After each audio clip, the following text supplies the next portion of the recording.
I think it also needs to be told that to make good stories, you have to be reading stories. You have to be reading magazine articles. You have to be reading books. Good writers are good readers and frequent readers. So make sure that you're reading and you're educating yourself constantly, finding new things. No, I agree with Shantae. I mean, in our office, we have a big one of Shantae's walls is a whiteboard and it's just got why scribbled across it in big, huge letters, right? We need to question, why do we want to tell this story, or what is this story, or why, who is this audience for? We need to ask these questions before we, sort of dive right in. I think something else to keep in mind, often when we talk about storytelling, we think about written words. Mhm. And storytelling comes in all different kinds of formats. Molly touched on social media graphics, those are part of a story. Taking those pieces and seeing if you can do something with an audio story. But I've seen so much good research communication that just worked by taking that story and having someone read it as an audio piece, as a podcast. Thank you for coming, everybody. So it's been a while since we had a presentation or a panel discussion. So it's kind of great to get back into the swing of things here.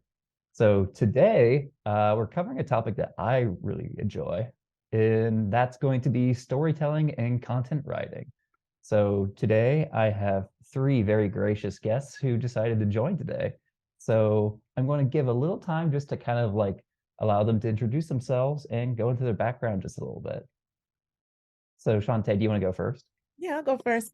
Hello, my name is Shantae Piazza. I am the Senior Director of Marketing and Communications for the College of Arts and Sciences. Hello. I have been working in higher education marketing and communications for about 18 years now. I can't believe I just said that out loud, 18 years. So my career is technically an adult. It's been a great opportunity, and I've worked at Ohio State. I've also worked with the city of Columbus in government affairs. I've also worked at the College of Veterinary Medicine and the College of Law, managing communications processes and their overall portfolios. I love what I do. It's a lot of fun working in higher education, and it's a great opportunity to kind of connect with people and to tell the stories and to let people know all the great things that a college experience can offer you. I'm also enrolled and working through my doctorate right now in higher education and student affairs. So I am a busy woman, but I am happy to be here today, and I'm thrilled to talk and share everything that I know. Awesome. Thanks for sharing all that. Wow, that's a lot. Yeah. Molly, do you want to go next? I'm Molly Bickett, the Assistant Director of Marketing Communications for the College of Arts and Sciences. Lots of familiar faces and names. So hi, everyone again. I work with Shantae and Christina and the rest of our team on all kinds of strategic marketing projects and campaigns for the college and for our departments and centers. So I'm excited that we're talking about this. Storytelling is huge in what we do. So very excited. Nice. Thanks for that. And Christina, the floor is yours. Thank you. My name is Christina Dieckis. I'm the content strategist for the College of Arts and Sciences, which basically means I am the storytelling lead for the college. I'm interested in how we can use stories and storytelling to achieve some of the larger goals that Shantae and Molly are, helping us set for the team. Everything from recruitment to course marketing, stories play a role in that. My background is actually as a science writer. I've been at the university for 11 years now. In this position, it'll be 2 months next week. So still learning the college, but I come from a little liberal arts background. So arts and sciences is kind of where my heart has always been. Yeah, I'm really excited to be here to kind of introduce myself to everybody and meet people and nerd out about storytelling. Awesome. Thanks for sharing that. And most of you already know who I am, but just in case you're not super familiar with me, my name's Zach Ralston. I am the training and support specialist for the ASC Web Services team. And this topic is actually pretty near and dear to my heart because I am a graduate of Ohio State's communications program, specifically strategic communications, which is more hands-on marketing and writing and a lot of like planning. So storytelling, it turns out, kind of fits into each of those little buckets, if you will. And we're going to learn more about that here in just a second. So right now we just have the outline of the presentation. So this is going to be a shorter presentation. And this is because I want to give more time to our guests to actually get into the details of storytelling, such as what's a good model for storytelling, how storytelling could be part of a broader strategy to communicate with your audience, and what some of the limits of storytelling might be. You know, what kind of situations where storytelling might not be the best fit in terms of writing content. So that said, what are we talking about when we are mentioning storytelling? Well, there's a lot of different ways you could define storytelling, such as the one quote I found here that kind of frames it as like the art and science of using fictitious or non-fictitious narratives, characters, and plots to convey messages. In this kind of context, though, with content writing, and given that most of our users are usually just updating a website, this is kind of intended to market a service or a product, or specifically like your department or office, and what your team basically offers to a broader community. And there's other ways of defining it too, such as the art of using an account of imaginary or real people and events that you could tell for entertainment purposes that ultimately share some other message too. But in content marketing, it's also the process of using narrative to connect with an audience. And the core idea in these kind of definitions is that storytelling is the act of sharing a real or fictitious narrative with an audience. But that said, storytelling communicates more than just a narrative. And we're going to find out a little bit more about that here in just a moment. Next, let's kind of figure out, what does content writing and storytelling have to do with one another, though? So storytelling, when it comes to writing content, the goal is ultimately to spur the reader to act in a certain way. And the ways can kind of be endless, right? So in the context of Ohio State, that can be anything like either donating to a university, volunteering, applying to an undergraduate or graduate program, choosing a regional campus. There's all kinds of possibilities that you might want to get an audience to act in a certain way. But that's kind of like the big idea behind storytelling. You are using this narrative that connects to your audience, and it compels or persuades them to do something that you want them to do. So you also might be wondering at this point how effective storytelling is as a tool for doing that kind of thing. And there's a growing field of research about that in terms of the persuasiveness of narratives, either in marketing or other kind of fields. But in the context of marketing or content writing, there's a lot that's actually kind of being published out there that we know of. So stories are really effective at capturing a reader's attention. They're just like naturally interesting things to kind of read about, right? And given the fact that we work at Ohio State, there's all kinds of stories from very real people that really connect to a broader audience. So we don't even need to necessarily rely on anything fictitious that something like a private company or firm might, right? So stories also make facts and information much more memorable. There's growing research in this area too, basically how memory and narration kind of work with each other.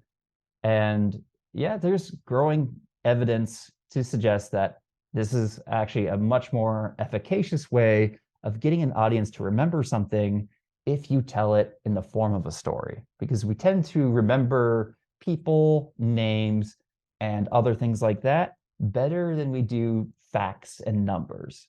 Stories can also evoke emotions in audiences. Sometimes those stories can be either pretty uplifting, or they can tell stories of struggle. But ultimately, those can elicit things like sympathy and other feelings in an audience, which also kind of makes it a much more engaging form of content. So there's a lot of use for that too. And lastly, storytelling helps your audience relate to the content that you're offering. And that can also help them kind of build this bridge of sorts to what your department or community is trying to offer to them. So for me, when I was an undergraduate, the things that really compelled me to kind of act in certain ways were people that were stories that I could relate to in some way. So, for example, I came from a pretty lower class background, right? So when it comes to stories of students basically changing their lives around some way by becoming a student at Ohio State, that was for me that was a really effective way at getting me to relate in a certain way. And that's just kind of one of the many ways that storytelling becomes really effective content when you're writing or editing content on your sites. So that said, there's some basic elements that make up any story. And this is one that I kind of found on Ohio State. This one is about a computer science student named Kathy Guo. And she's a programmer that got involved with the SLAM lab. And this lab basically helps patients recovering from conditions like aphasia, anything neurological, and basically to kind of help them recover and basically get back to normalcy in their lives. So she is the main character of this story. And it's one of the core, it's probably your most important thing, right? Characters make up your story. These are the ones who are at the center of everything. These are the ones acting in certain ways. They're the ones that we kind of relate to, and they drive the story forward. So there's our protagonist, our main character, in this context, Kathy Guo, and the secondary characters, which in her story involves more of faculty members, like her colleagues, peers, mentors, things like that, that kind of help her along the way. And these secondary characters, they can be pretty important too, but we typically focus on Kathy's story more so than anything. A secondary character is kind of more of someone who's supporting the main character. Lastly, when it comes to characters, there is our antagonist, something that our protagonist is struggling against. And that's not always like another person or human being. That can be any kind of obstacle, problem, kind of like a wider, more abstract social issue. But in the case of Kathy Guo, right, the antagonist in question is more so the conditions brought on by brain damage to patients, right? Such as aphasia, which is a pretty common one when it comes to anyone that struggles with brain damage. That's basically the condition where you lose the ability to either speak or understand speech. So that is kind of the nemesis here, the entity that she's kind of struggling against. The second C in this, so there's 3 C's. We covered the first one being characters. The next one that kind of actually adds the tension and makes the story really interesting is the conflict. And there's conflict in any good story, especially when it comes to content writing.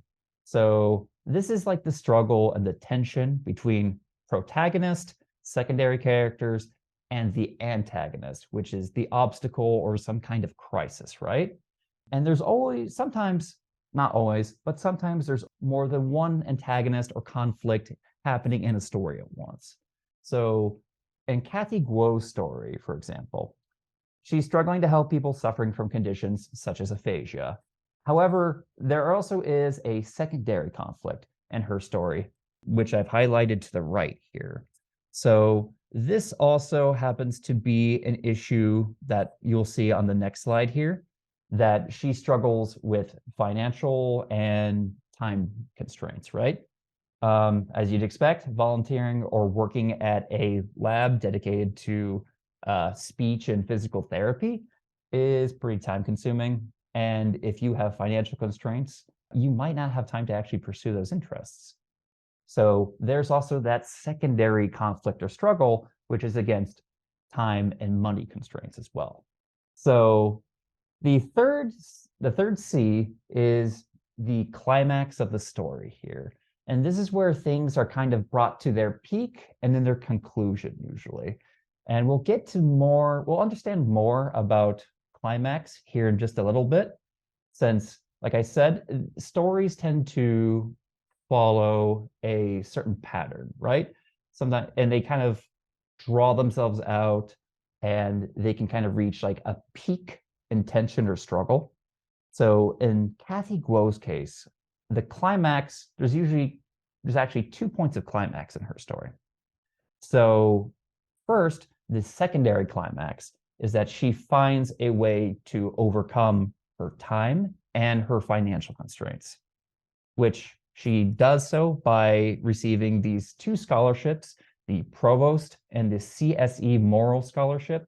So these help her kind of overcome the financial burden and give her more time to work at the SLAM Lab, along with pursuing internships and doing other activities.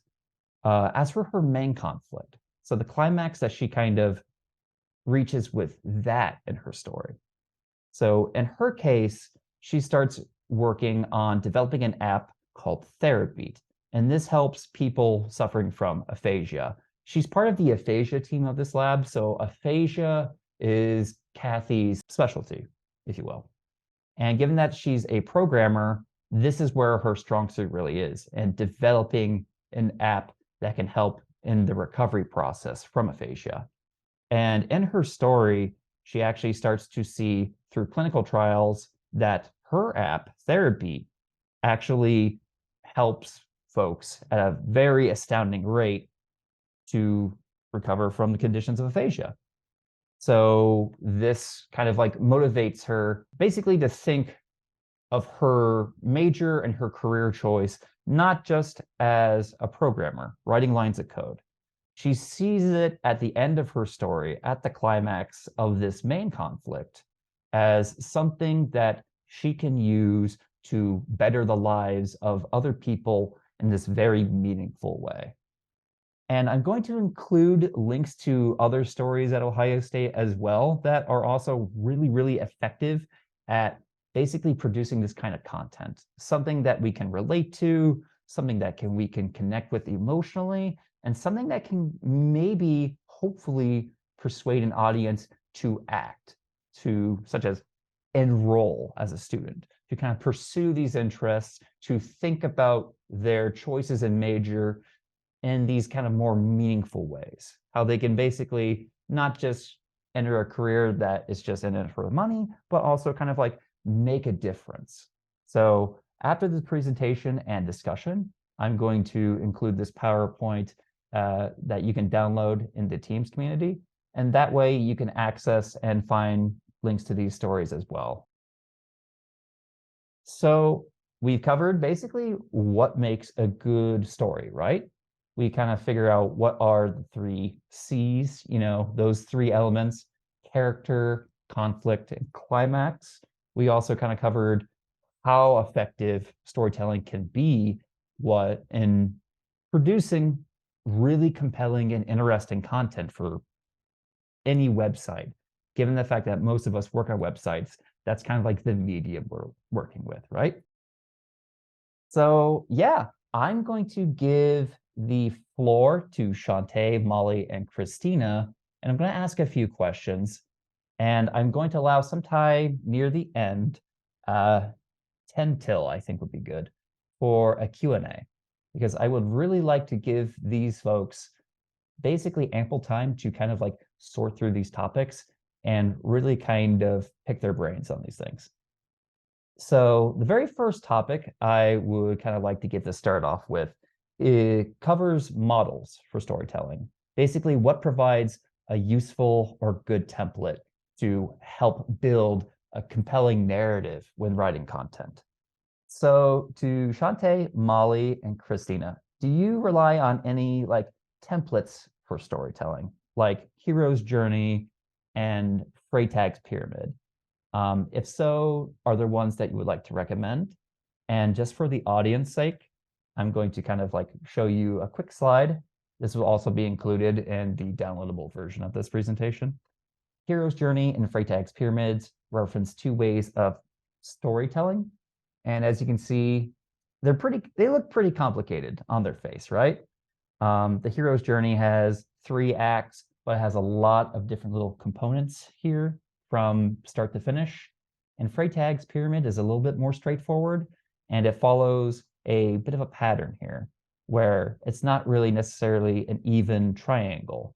A lot of tension is kind of built up in the early phase, it climaxes, and then it comes down to falling action, and then kind of a resolution.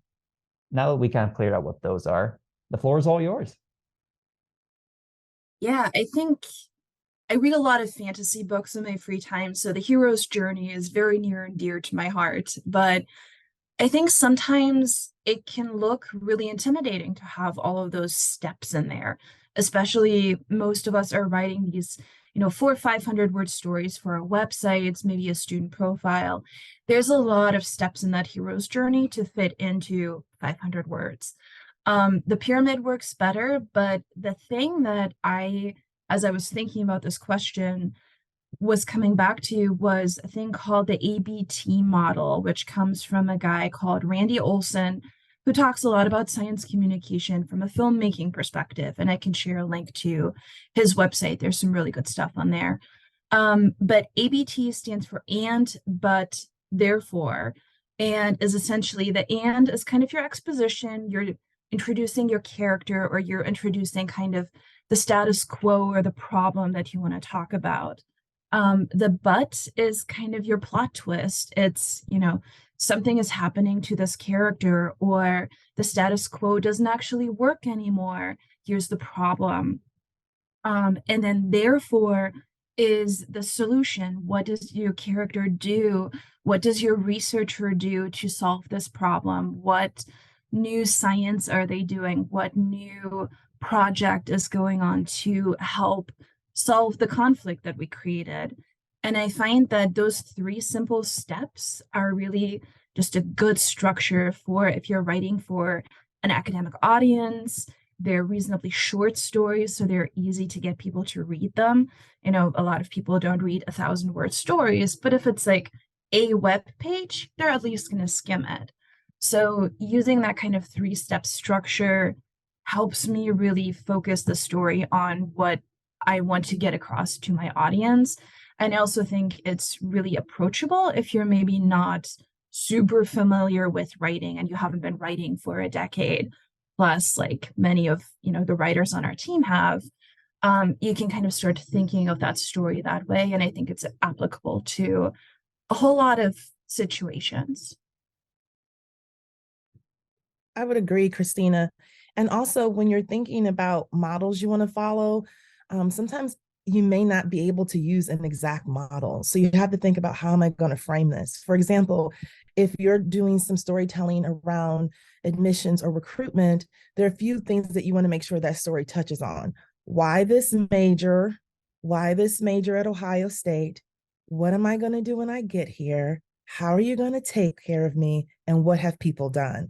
So that doesn't fall within the traditional models of storytelling that we're familiar with, but that is a structurized method of how you can tell that story around someone that you're profiling, or some alum that you're focusing on, or a student, to help resonate what it is that makes this program special. So if you're trying to convey for someone to apply, or to pay their acceptance fees, or to actually come for a visit, you have some way to structure those kind of questions around, because that's what they're looking for.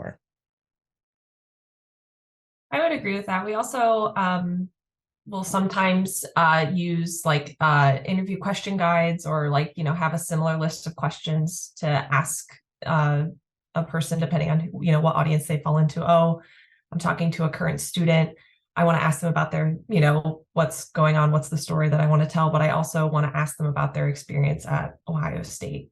I want to ask them about their experience in the major. And that's something that we sort of make sure that every time we talk to a student or an alum, we're asking some similar questions, at the end, or once we've asked them about, the specific story that we want to tell, just so that, even if we don't use those answers in the story, we can think about, oh, it's coming up on recruitment season. They had a really nice answer about why they chose to major in design.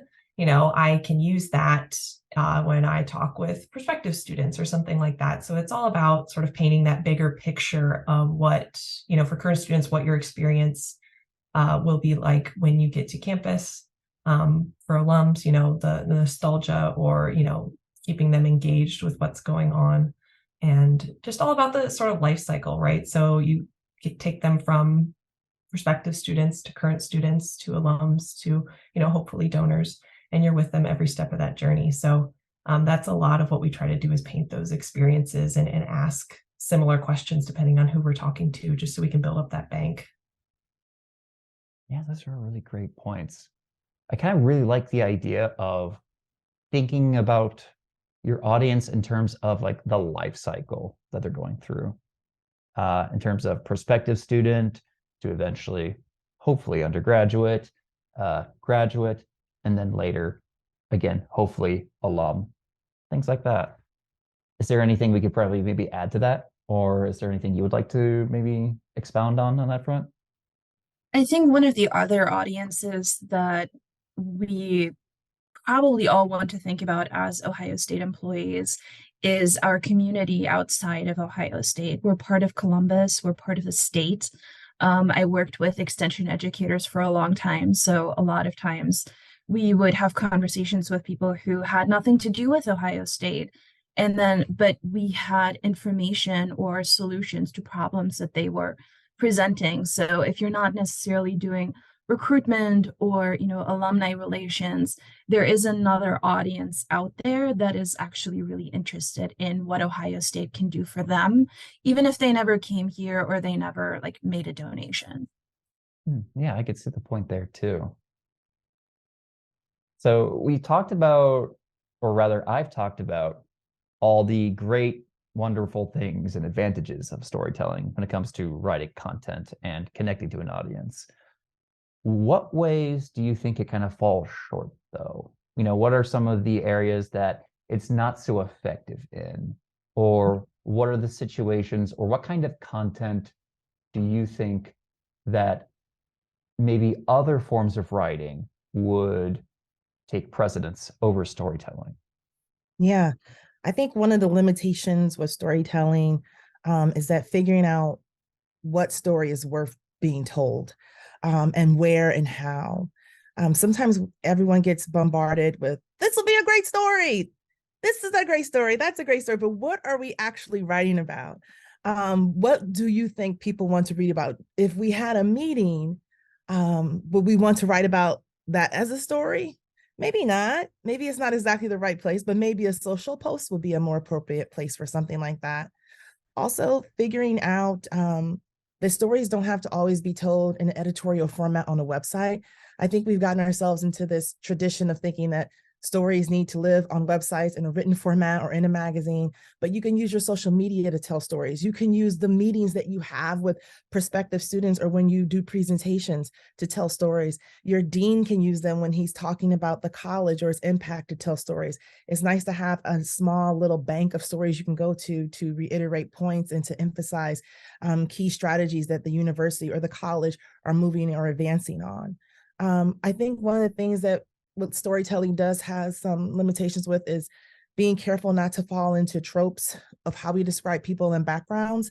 I was asked to help edit a story through the university where we were talking about an alum. It was for the magazine, Alumni Magazine.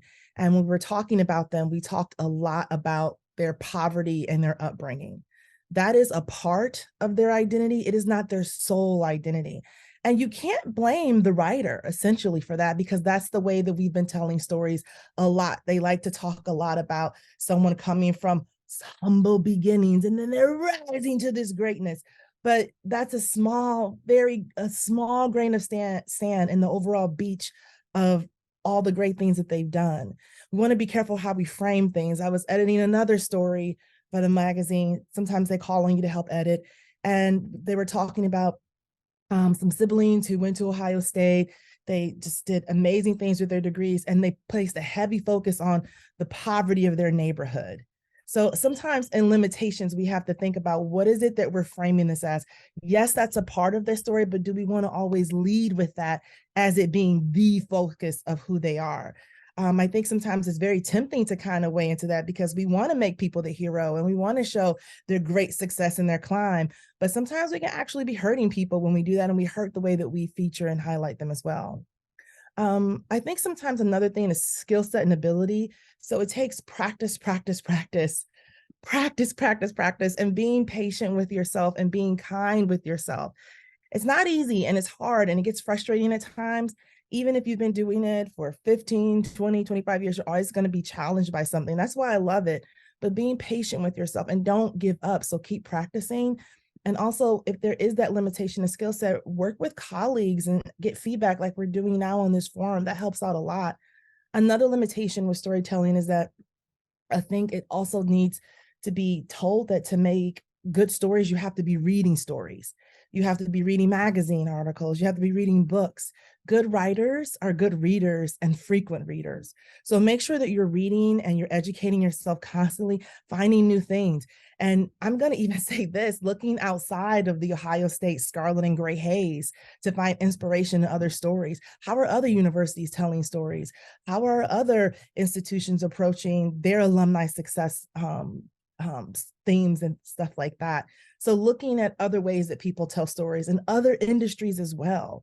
And I also think actively listening and seeking out feedback from people. I cannot express that a lot. Sometimes we think of storytelling as a solitary activity, and it very much is. It is very much a solitary art, but you have to also remember to collaborate and get insight from others as well.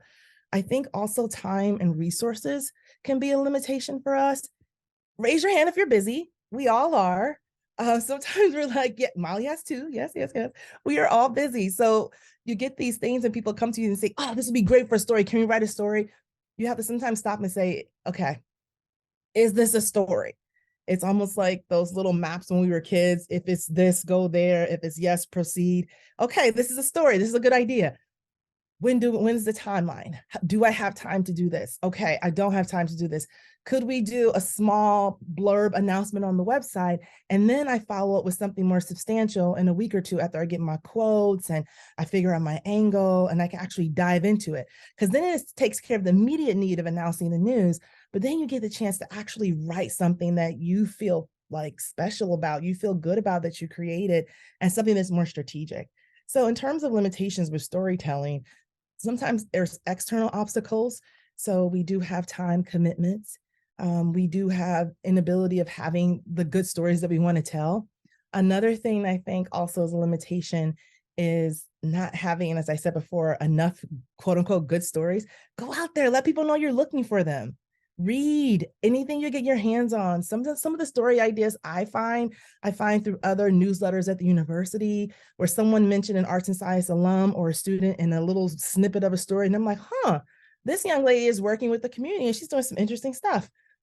Although the article was about something totally different, someone else mentioned it, that could be something else I could tie in and bring forward to my team. So those are just some things I think that are the limitations with storytelling, but they're not limitations that can hinder you or keep you from writing good stories or tackling this in a very meaningful way. They're just things you have to navigate.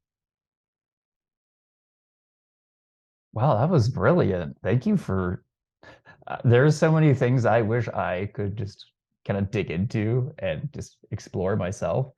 But since this is yours, Christina's, and Molly's time, I'm gonna let them do that. No, I agree with Shantae. I mean, in our office, we have one of Shantae's walls is a whiteboard and it's just got why scribbled across it in big, huge letters, right? We need to question, why do we want to tell this story, or what is this story, or why, who is this audience for? We need to ask these questions before we, sort of dive right in, reporting on, an event, maybe that's more of an announcement, not a story, or reporting on a meeting. Maybe that's, a shorter blurb versus a story, but thinking about, the impact that the story can have. Who is the audience for this story? Is there an audience for this story? Who are we trying to reach? What are the goals? Does this story fit into a bigger goal of the department or of the center? What are your department's priorities? Is it growing enrollments, increasing alumni engagement, recruiting more donors, connecting with the community? How can we find stories that fit into that bigger picture? Because then those stories have legs and they can be used in so many different ways, repurposed. If it's on the website, okay, it can be repurposed as a social media graphic, or it can be reposted Depending on the time of year. Right now, we're doing some planning for Women's History Month, and looking for stories of, women who are, pioneers in their field or making impacts, or women in STEM or things like that. Looking ahead and sort of doing a little bit of forward planning of what's coming up can help, make that story more impactful and, give it more legs, like I said before, of, reposting it a couple times or not being afraid to repost it a couple different times a year if it's really popular. Things like that can all sort of help you when you're questioning, should I tell the story in the first place, I think. Yeah. And I think another limitation, just to expand a bit on, with having to find stories to tell, is how you ask for them. So I do this thing where I just said something out with Dana on Friday. We're looking for stories about students who have had incredible experiences or you think have something interesting about them. Please let us know, because if you ask for something so esoteric, so specific, you're going to get something very lean. So you want people to just think more broadly about, what stories do you have? What do you think is a good story? So that way they can just be as creative with how they see that story. Let them frame to you what they think is interesting as well. So I think that's a limitation too, is not wanting to be too rigid in how we make an ask for a story, unless there's something very specific. I'm going to Northeast Ohio. I am visiting an all-girls school. I need stories about young women who came from all-girls schools who enrolled in these programs. So yeah. That's something very specific. But when we're looking for big picture stories to tell, we want to keep our ask kind of broad so that people can kind of fill in what they want. And the best thing about doing that is that you also get interesting stories that meet your needs, but other stuff you can think about how you want to repurpose down the road. I think something else to keep in mind, often when we talk about storytelling, we think about written words. And storytelling comes in all different kinds of formats. Molly touched on social media graphics. Those are part of a story. But really taking those pieces and seeing if you can do something with an audio story. I'm a writer by trade. I love written words, but I've seen so much good research communication that just worked by taking that story and having someone read it as an audio piece, as a podcast. And that gets you a different audience. That gets you people who maybe aren't super comfortable with reading a story, but they will listen to it in their car. Or, maybe it's a short YouTube video that visually shows the impact of this thing that you're talking about, because the only way to get some things across is just that moving image or that photography. And, not just doing that web story gives you more opportunities to creatively think about how to get stories across, get your points across. But it also gives you more things to repurpose. Again, like Molly said, then you have photos for social media. Instagram is super video and image heavy. And there's just a lot of different opportunities for storytelling, and limiting ourselves to a written word can be an issue for us producing it, but also an issue for the people that we want to consume that.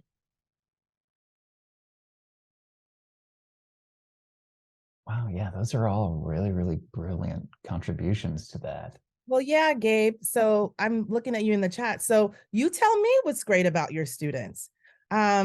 We ask specifically of students who've had good experiences here, who have something interesting to tell. Share those students. Pick 4 to 5 of them. We want to hear from you what you think are powerful things and impactful things of their experiences that you think are worth sharing. I also think sometimes we have different points that we know we want to hit about our department or about the things that we do. I worked at Stone Laboratory for quite a long time, and we always looked for students who would illustrate particular points about the program. There was always someone who was doing a really great job with research. They were a research experience student. We always talked about someone who received a scholarship, because that is how we asked for donations for more scholarships. Is there someone who is coming from a community that is particularly impacted by the kind of work that you do, and who can talk about what learning more can bring back to their community? So sometimes it's just a really cool person. We've all met that student who speaks about everything in just the best way, and you could just hand them a piece of paper and they would write the story for you. And sometimes it's finding those checklists of things that we need to illustrate with stories, and then you use what you know about that person to send them to us, or to build your own story around that kind of proof point that you're looking for. Yeah, and like in higher education, marketing and communications, this is actually well known out there. We sometimes run into a rut of telling the same kind of story.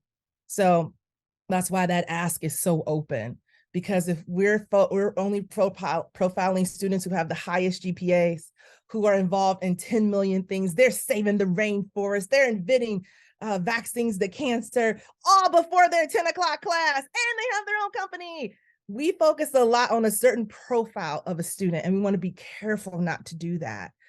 So having an open ask gives you a chance to think more creatively about students who could use other ways to highlight your program, and who could also be built up as well. We want our stories to be reflective of the different types of students we have. So we want to be careful not to fall too much into a character or a trope of an Ohio State student. When I got my admission letter to Ohio State, this was 1999, I was really excited. And I'm like, oh yeah, okay, I think I'll go here. I don't know. I had like several other schools I was looking at. And I remember I got something in the mail from the university, and we still laugh about that in the industry as well. And it featured like a panel of 4 students, and each student was doing like these intense, over the top things. And I was like, oh. And my mom said, these kids look kind of interesting. I said, I don't want to hang out with those kids. Those kids don't have time to have fun. And I just walked right past them. And that's the sentiment that students are now pushing back on, is that these don't feel like real students. So we want to have a nice mix of students who are high achievers, students who are doing interesting things in the community. They don't have to have 5 majors and doing all these over the top things. They can have 1 major and focus on doing 1 or 2 things. They could be working in the department. They could be creating art. They can be doing things in the community. They could be volunteering, interning. We want to have a broad picture of what our students look like. So that's why our asks are always broad. And Gabe, we could hop on a call after and sort through some of your inspired students. Yeah, I agree with that 100%. It's hard, but it's important to ask those questions and think through, you know, the types of storytelling and who's seeing those stories. I mean, all the research on Gen Z, it's everywhere, you know, how they absorb content. Those are our future students and our current students. So, you know, don't be afraid to talk to your students either. Or if you have student workers in the office, or you have students who are, you know, interning or things like that, don't be afraid to ask them what they think, or, you know, ask them for some feedback, or ask them, you know, about their friends and their networks and what they're involved in. It's always been really successful for us to sort of have that student angle and you know, understand where they're coming from, what they're thinking about, what they care about. You know, hearing from your peers is always something that we keep in mind. Yeah. And there is no one Ohio State experience. No. There's no one type of Ohio State experience. So let's tell it all.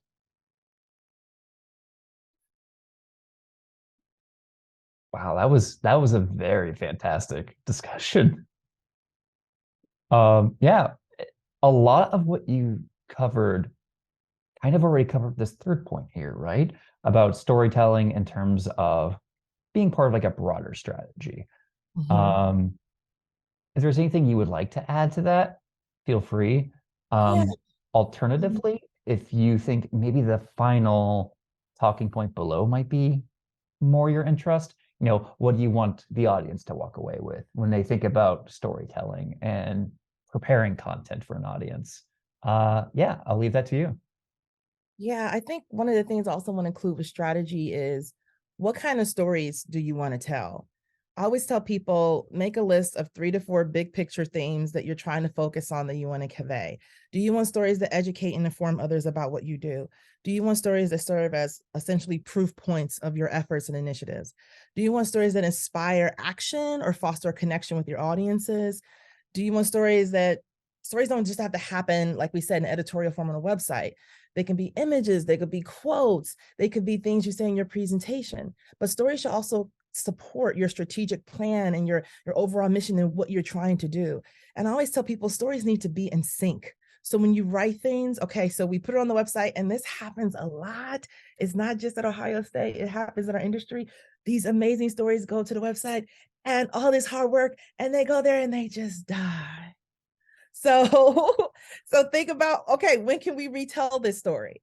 Where else can we put this story? Molly knows I'm a big fan of putting legs on things. I see stories as like caterpillars. You want to put legs on them so they can crawl and move and go around and do interesting things, and then blossom into butterflies.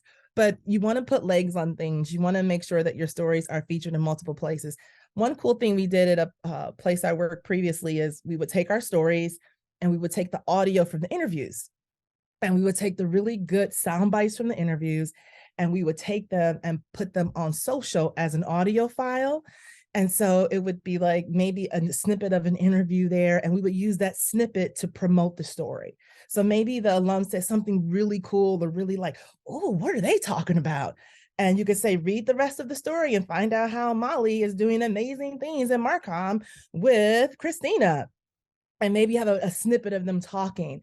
We also use imagery to tell stories and pulling quotes from alums. And anytime you can get like their photo, like a really nice professional photo of them, you can take those pull quotes and you can actually put them next to the story to reiterate whatever it is you're trying to say at that moment.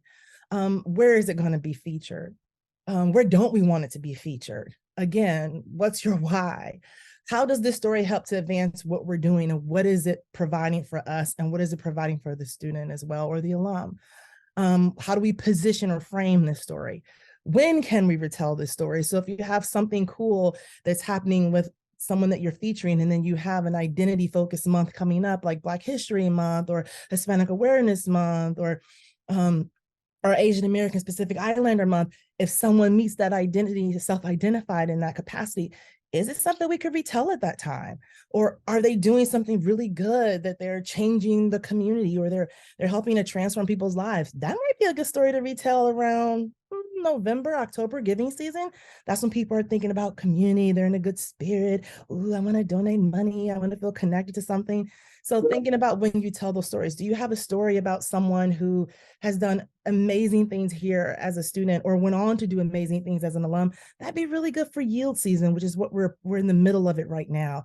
Anything that you can use and repurpose in a timely manner is really important to your strategy, just as important as the reason why you're doing it. I think one of the things that I would like people to walk away with here is that we all kind of inherently know how to tell stories. Humans have been telling stories since we've been humans, whether that's around a campfire telling ghost stories, or you're writing a book or a giant fantasy trilogy. We all kind of know instinctively how stories work and what they are. And sometimes, especially as a writer, like I sit down and stare at a blank Word document and go, I don't know, I've never written a thing in my life. And setting those expectations just a little bit lower. Not everything has to be the next great American novel. Maybe you're just writing a cute little profile about somebody who did a fun thing in one of their classes, and they give you some good quotes and you put in some pictures. You just wrote a story. It doesn't have to be, big words. You don't need the $10 words. $1 words will do. 10-cent words, 10-cent words will do. And sometimes just sitting down and talking yourself through a story can be really helpful to just kind of get it out on a page and then edit it. But we all kind of sort of know how this works. And I would like people to walk away thinking that, yes, I can do this. Believe in yourself, believe in the fact that if you're thinking about stories, you know how stories work, and you can put something together. And it doesn't have to take, a million years to polish into absolute perfection. Yeah. And, having that grace with yourself and being patient, it's not going to be perfect the first dozen times you do it. And you're like, this is the worst thing ever, but it's getting better. It really is. I promise you that it is. You can always call on us to look at it and give you feedback, to look at things. I think sometimes it's hard. It's hard as a writer, because you're always pulling something, you're creating something every time out of yourself. and making something of it, making it make sense. So being patient with yourself and knowing to show grace to yourself is an important aspect of any kind of writing. Your colleagues understand that and they will be there to support you. And we always will be here to support you and help you think through things. Or if you need another eye on something, we like to help as well. So I agree with Christina 1000%. There's no place like the College of Arts and Sciences, to steal Shantae's quote. We have like the experiences our students get to have here, the fond memories our alumni have, there's just no place like the College of Arts and Sciences. And I think that comes through in our storytelling.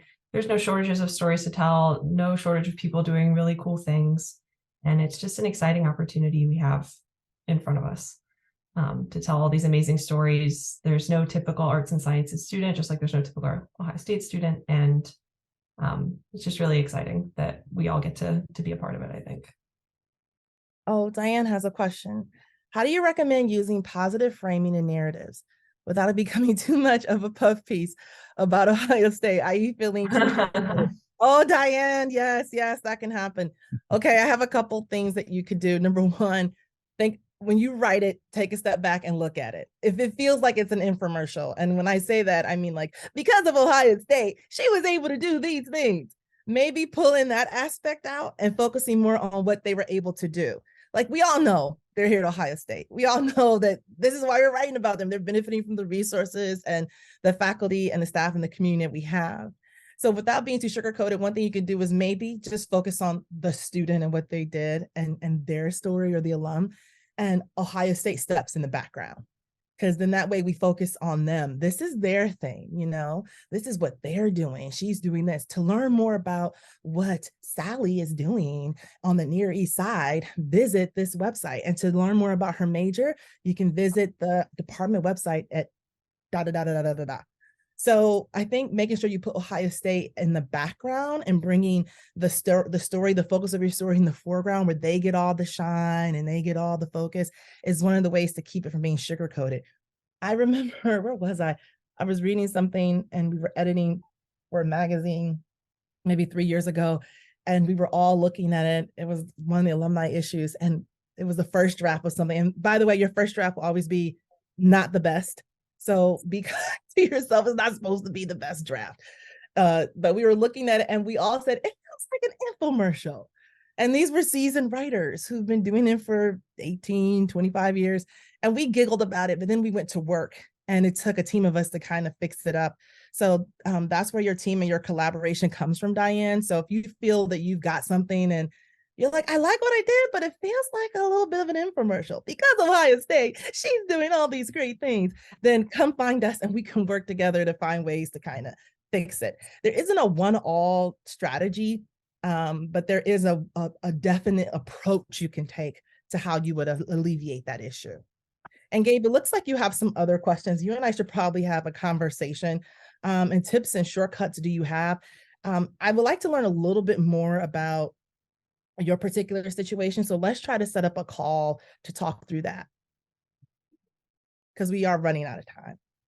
Yeah, I think the other thing I would want to say about Diane's question is just what is actually cool about the story you're telling? Is it sometimes that is an Ohio State facility and having access to that facility, but I think most of the time we're actually talking about the people of Ohio State, and the people who do the work here are the thing that are really cool about this community.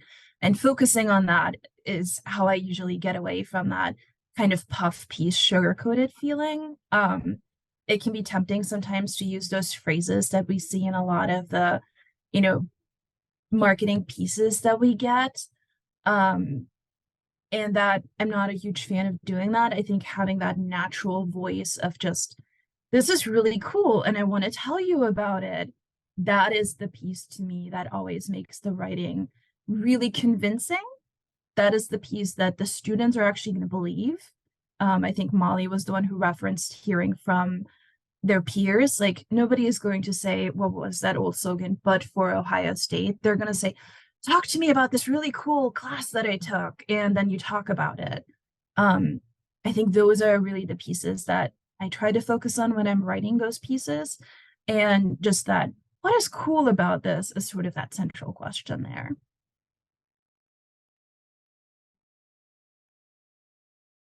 Yeah, there's a lot that I could take away this and kind of really think about when I'm writing anything, whether if it's for work or if it's just through one of my little personal side projects.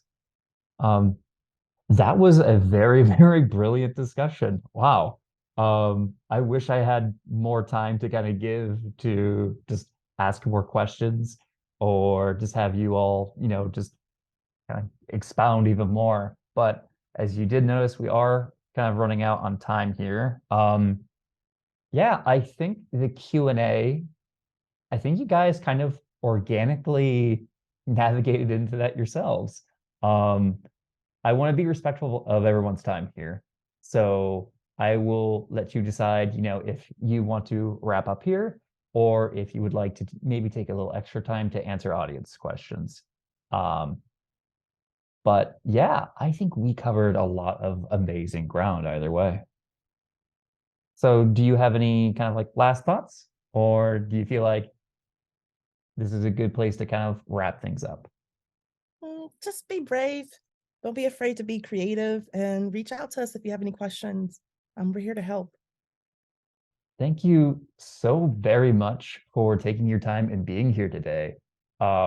It's been really, really insightful. And but yeah, I think that wraps it up. If there's any other questions, I will kind of make sure to either post them in the Teams group or, as Shantae said, feel free to ask them directly if you want to.